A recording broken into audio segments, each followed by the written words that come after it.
kalingap, nakita ko yung isang matanda na nakayupo na sa paglalakad at hirap na hirap. Malakot na kami. Anong pangalan nyo, nanay? Patay na po. Anong pangalan nyo? Ano? Josie. Ilang taon na po kayo? 70 po. Balisan ang address nyo. Anong address nyo? Anong address? Andre? Ayun, nakalimutan ko na ho. Malapit lang ito pa rin. Bali, anong ginagawa nyo? Wala ko, yun lang. Ano yan? Kalakal? Mga kalakal po yan? Ilan po ang anak nyo? Ikaw? May pamilya na? Oo, siya. Siya mga apo ko, malalaki na ho. Yung mister nyo po?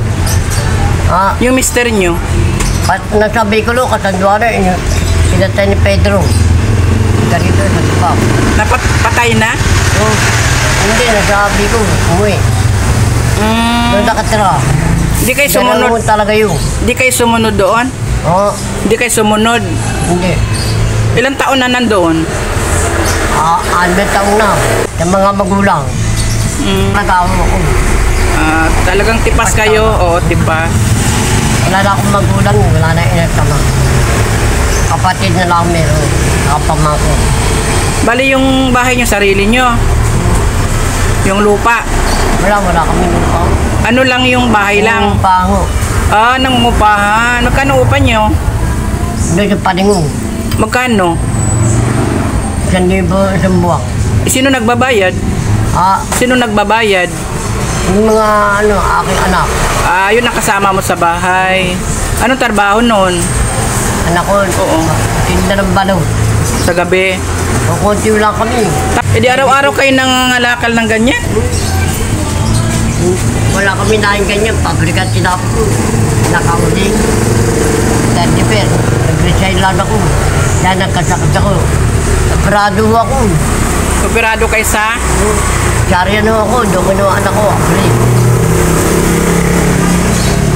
Nabuhay ako. Kinalingan ako ng dugo. Kailan akong magulang. Sa barika. Buti nakita ko dito siya sa kalsada kasi bumili po ako ng hupya para pasalubong ko sa Laguna. Kaya lang nakita ko siya dito sa tabing kalsada nagtutulak ng stroller na may mga bote. Yan mga kalingap. Kaya in-interview ko siya. Ingat po. Tapos, Ayan, masarap ang mga tinapay dyan. ano ba yung... Kasi tigarito kayo. Oo, diyan ako sa kalsada. Pero sa Santa Ana ako lumipat sa anak ko. Maraming salamat ho. Bibigyan ko kayo ng konting pera, nanay, para lang may pambili kayo. Umuwi na kayo. Paano kita makikita ulit? Kasi papunta muna ako ng Laguna. Ha? Paano kita makikita ulit? Diyan lang ho, malapit ho lang dyan. Kamuti na ako mamatay, buti na buhay po ako. Pinalo. Nagpahinga muna kayo. Ako lang mabait na tao. Santos ho. Apelido nyo yon. Talaga ho, sa ama. Santos kami baka kamag-anak kita. Santos. Santos ho talaga ho. Santos kami, nanay ko Santos. Tama. Tubong Ususan. Wala na ho, patay na po. May ibibigay ako konting pera sa'yo, pang bigas Ingat. Ito nanay 500. Salamat Galing po. kay Kalingap Jonah. Maraming salamat po. Anong masasabi nyo nanay dyan sa pera? Anong ibibili nyo dyan? Anong ibibili nyo? Bigas. Ingat po. Maraming po salamat po. Pag ikita tayo. Ingat. Buti na lang nakita ko kayo. Nagtutulak kayo ng Talagang sigarito ho. stroller. Oo, kasi naawa din ako.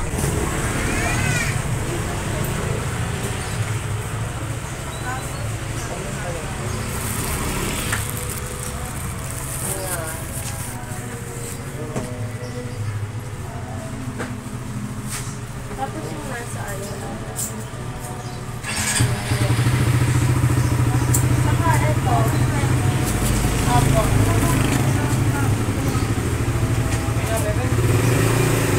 Saka yung ano.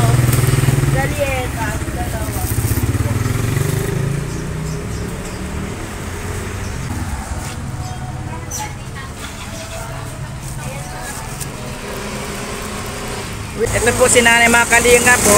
Hirap na hirap po siya sa kalagayan niya.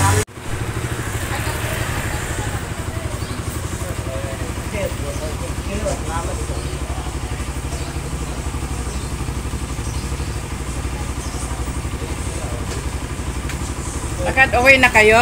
Nanay Josie, mga kalinga po.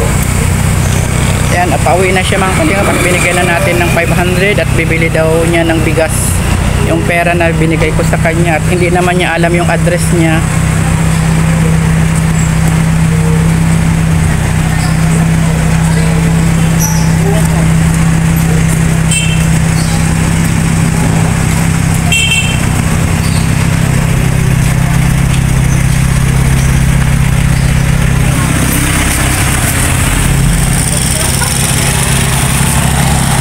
Thank you mga Kalingap sa pagsubaybay nyo sa channel Kalingap Jonah. Please pakihag naman si Kuya Bal Santos Matubang atin na vlog Kalingap Rab at saka sa yung lingkod si Kalingap Jonah at huwag kalimutan si Warrior Amy. Thank you so much.